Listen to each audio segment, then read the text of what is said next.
important that we make sure that we do not become Codex compliant. But then we'll be hit with all those big trade sanctions and the country will be destroyed economically, right? No. Remember surprise? One of the principles of war? Remember mass, where you take your strength and put it against the enemy's weakness? Well, here's what we've done. We have a team of lawyers who have spent hundreds of hours with us pro bono. These are good guy lawyers. These two gentlemen and we have spent hundreds of hours studying Codex, understanding its weaknesses, a lot of weaknesses, and constructing a strategy which will take the sucker down.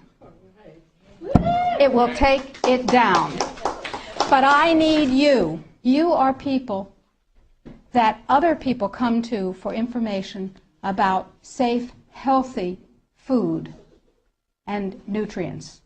You are ready-made dissemination points. You are the 1,000 million, 100 million points of light. Here's what is happening.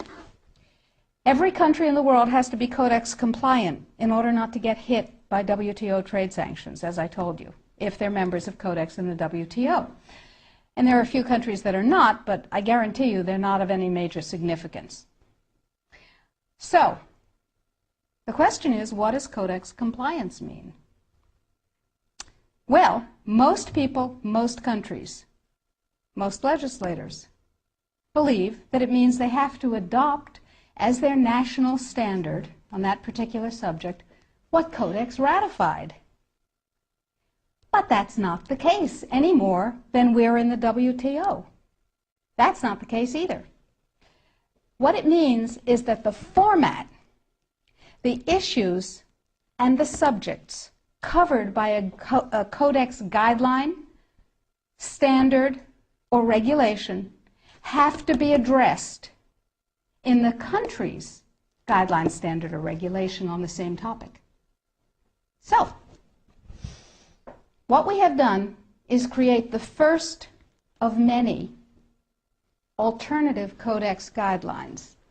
You can go to our website, www.healthfreedomusa.org, and you will see a little button on the upper right-hand side that says, Sign the Citizen's Petition. Now, to briefly digress, a citizen's petition is not like a grocery store petition that you sign and you bring to somebody and you say, I have 200,000 signatures, and they dump it in the wastebasket, because in their mind, it's one signature, you and your friends wrote 200,000 names. No, it is a legal challenge to the policy of the United States government on Codex. It's called a citizen's petition. It's a legal challenge. We're suing the United States government, saying, what you're doing is illegal, folks. Let us tell you how. We want hearings of fact. We want redress. We want correction. If we get what we want, that's dandy. If we don't get what we want, we have gone through a process called exhausting administrative remedies. We have made the case ripe for court.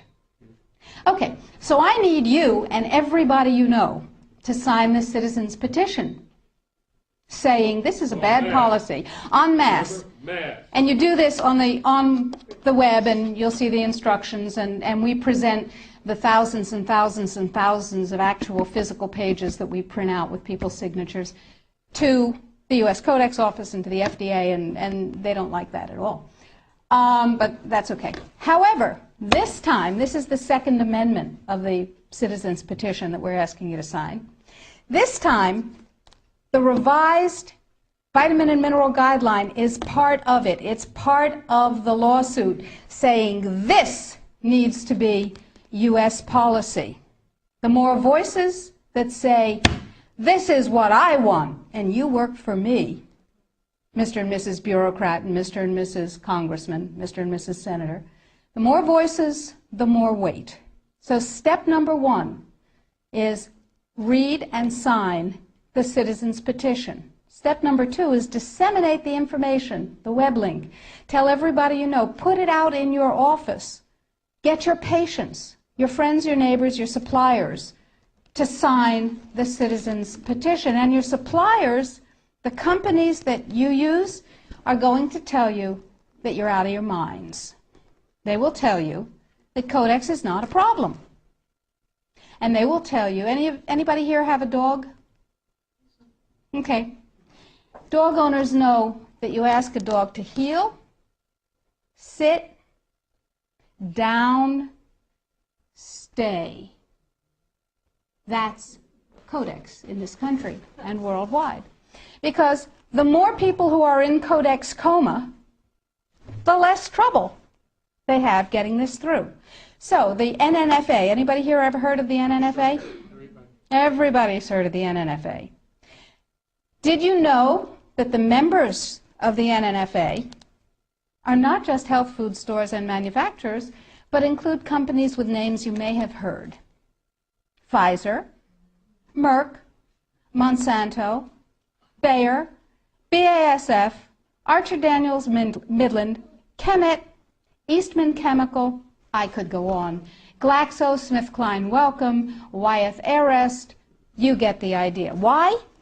Because after DSHEA was passed and the nutrient business burgeoned, the pharmaceutical folks said, and they're not dumb, said there's gold in them thar pills. And they bought the means of production of many, many, many companies, and they bought the companies themselves. So they're in the nutrient business. What better way to kill the nutrient business, which is not nearly as profitable as the toxic chemical drug business, than to take it over? Works every time, right? CRN. Anybody here know about CRN?